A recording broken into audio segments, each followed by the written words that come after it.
Ratu Jaro itu dia mulai berkembang pada tahun 2000.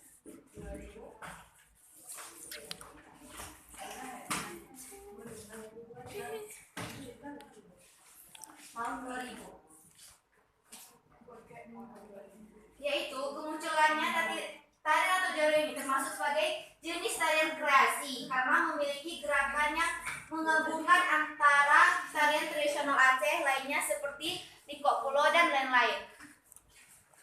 Oke Leo, kenapa telat? Tidak ada angkot. Tidak ada angkot. Iya, Bu. Ya udah masuk. Oke.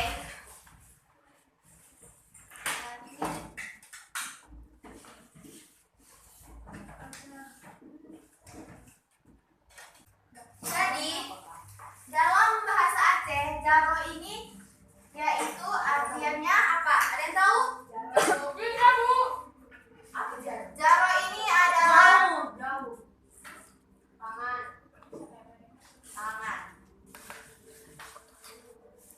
Jadi Ratu Jaro ini dibuat untuk Artinya ratoh. Ratoh itu seperti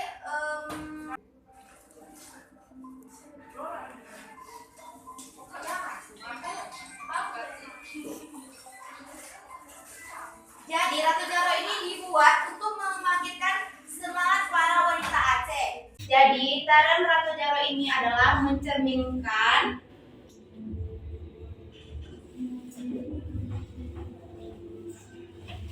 pujian-pujian.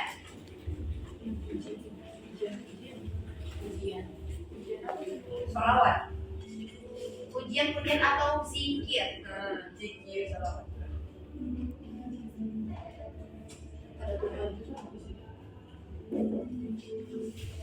Pada Allah. Jadi Ratu Jaro ini diiringi dengan musik yaitu disebut dengan rapai. Ada tahu rapai itu apa? Tahu gendang. Iya. Gendang. Marhaban Bu.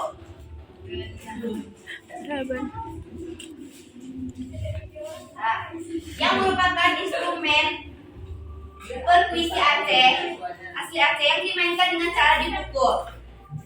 Alat musik rapai terbuat dari dasar kayu dan kulit binatang berbentuk rebana yang ditabuh dengan seorang yang disebut dengan syekh.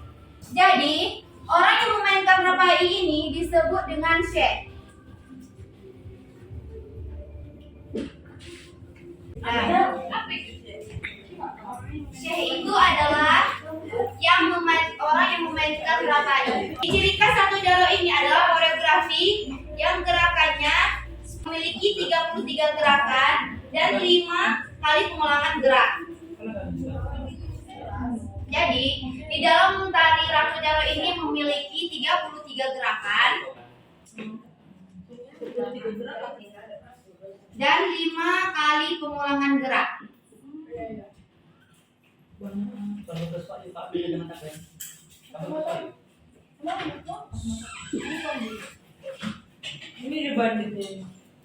Nah, gerakan tangan dari Ratu Jaro berupa menepuk-nepuk tangan di bagian dada. Contohnya menepuk-nepuk tangan di bagian dada seperti ini. Sampai saya tahu itu. Bu, yang ibu contohkan ini yang di depan sini bukan di mana? Kan ibu nggak duduk. Bisa duduk dia. Menepuk-nepuk bagian dada dan disertai dengan menjentikkan jari seperti ini. Berapa kali? Sesuai dengan gerakannya. Dan menggelengkan kepala, disertai dengan menggelengkan kepala.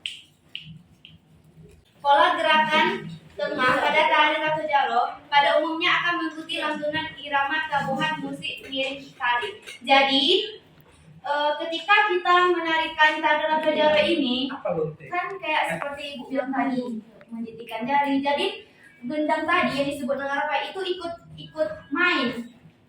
Jadi waktu kita bentak, jadi rapai ini ikut bentak seperti itu. Jadinya ada musik pengiring gitu, bukan hanya suara tubuh aja, ada tubuh Jadi ada suara dari Pak-nya juga. Sampai di sini ada yang bertanya? Oke. Ini dan ini. Kalau aku saya tidak tahu artinya. Oh, ada sporadis dan ritmik. Sporadis. Nah, itu apa, Bu? Sporadis dan ritmik. Si Angel bertanya, apa itu sporadis? Sporadis adalah peristiwa atau kejadian yang terjadi atau tidak berkesinambungan dalam waktu dan ruang. Jadi, kejadian sporadis ini dia tidak mengikuti pola yang tetap. Seperti di tarian Ratu Jaro itu dia tidak mengikuti pola yang tetap. Biarpun dia ada 5 kali pengulangan gerak, itu tidak itu aja. Misalkan gerakan bergelombang, ada yang ke bawah, duduk, gerak ke atas. Jadi Angel, contoh dari gerakan sporadis ini adalah gerakan tari bergelombang. Haila osa, dilan, unbakme, alon, kapaiji. Nah itu. Ya, contohnya adalah gerakan bergelombang. Tiga dimensi. Kakak jelas? Jelas ya. Jelas Angel? Bu, saya mau bertanya. Bu, izin bertanya, Bu. Saya, Bu. Satu ya. Saya, Bu. Enggak, sopan. Saya, Bu. Saya mau bertanya, apakah di tarian ini boleh dilakukan oleh laki-laki dan perempuan? Dan satu, Bu, tunggu dulu. Di dalam tarian itu boleh nggak tari laki-laki sama perempuan itu kayak laki-laki perempuan, laki-laki perempuan, laki-laki perempuan, atau dipisah gitu, gitu, Bu. Nana di sofa, dia bertanya, apakah dalam tari Ratu Jaro ini boleh digabungkan antara laki-laki sama perempuan? Atau misalkan di sini laki-laki, di sini perempuan, di sini laki-laki, di sini perempuan. Seperti itu, Sopan? Ya. ingin menjawab dulu. Oke, di dalam tari Ratu Jaro ini khusus ditarikan oleh namanya perempuan. Jadi tari Ratu Jaro ini hanya ditarikan oleh perempuan. Jadi laki-laki hanya menarikan seperti tari saman. Ini biarpun dia tarian duduk, itu semuanya berbeda ya, anak-anak. Ya, antara saman, Ratu Jaro, Likopulo sama Sedati itu berbeda-beda. Perbedaannya apa itu, Bu? Perbedaannya jadi di tari Ratu Jaro ini hanya ditarikan oleh perempuan, dan tari saman ini hanya ditarikan oleh para laki-laki. Dan tari Ratu Jaro ini tidak berasal dari tempatnya berasal saman. Misalkan gini, tari saman ini berasal dari Gayo. Gayo. Ya, Banyak banget gayo. Gayo. Sopan, biarpun dia dalam tari Ratu Jaro ini dibuat laki-laki perempuan itu tidak bisa ya, sopan ya, tidak boleh. Itu menyalah. Bu, jadi kalau misalnya ada yang tengok di video-video sebelah tuh, kalau laki-laki sama perempuan digabungin dalam tarian Itu tari Aceh, apa, Sopan? Saman. orang tuh nari aja Bu tengok pakai gerakan gini-gini, Bu. Dia nari apa, Sopan? Pokoknya orang tuh narinya gini-gini. Kalau Bu. medley, Cewek kampung. Sopan, kalau medley itu udah beda lagi. Ini kan dalam konteks tari Ratu Jaro. Kalau misalnya udah medley itu kan dia berpadu antara tari ini sama tari yang lain, digabung-gabung gitu, di mix. Nah itu boleh, kecuali memang dalam konteksnya tari Ratu Jaro ini tidak bisa. Oh iya Bu, ya. Kenapa, Bu, sekarang jarang tari Ratu Jaro pakai repai gendang? Sedangkan yang dijelaskan harus memakai repai gendang. Sedangkan yang kita tengok di Medan ini jarang orang memakai repai. Nah,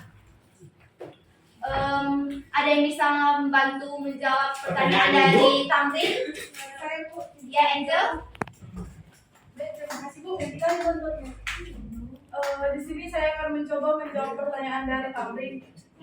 Kenapa di Medan ini seperti yang telah Ibu jelaskan ada banyak perbedaan tari Ratu Jaro yang ditarikan di Aceh dan juga di Medan. Ya. Baik itu dari segi gerakan, orangnya, penarinya ataupun properti alat musik yang digunakan. Kalau menurut saya secara pribadi itu sebenarnya dari budaya aslinya memang menyalah. Tapi kenapa di Medan masih tetap sering dipertunjukkan ataupun ditampilkan tarian yang salah itu?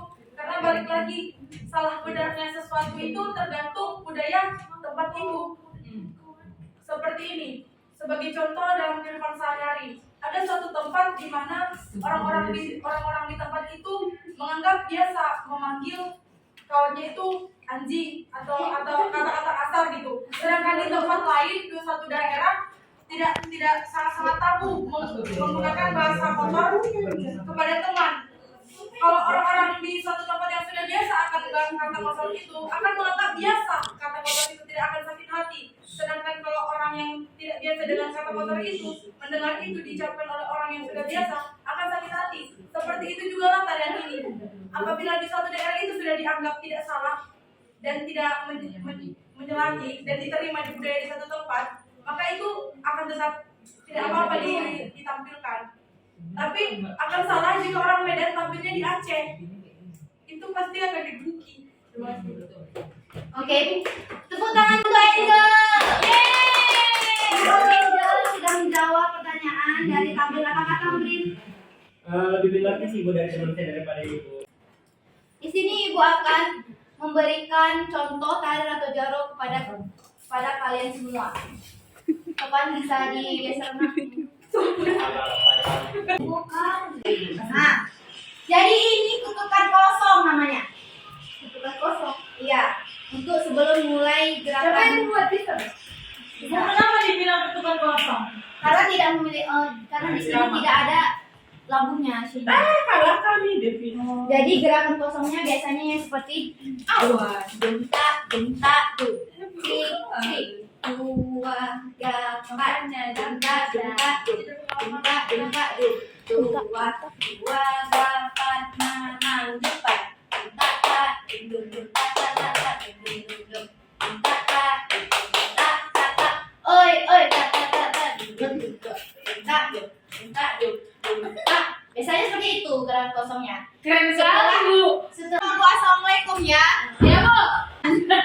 Jadi gerakannya assalamualaikum warahmatullahi wabarakatuh. Jaro lesiku di atuh uleng mengalang lagi warehumna. Nah, setelah gerakan seperti itu, jadi diulangi sebanyak 3 kali. Tapi gerakannya itu mulai dari lambat, sedang hingga cepat seperti itu. Adalah ibu bakal bagi kelompok. Satu kelasnya ada berapa orang? 36 Bu. 36. Dari satu kelompok itu terdiri dari 7 orang. 7 orang. Berarti ada berapa kelompok?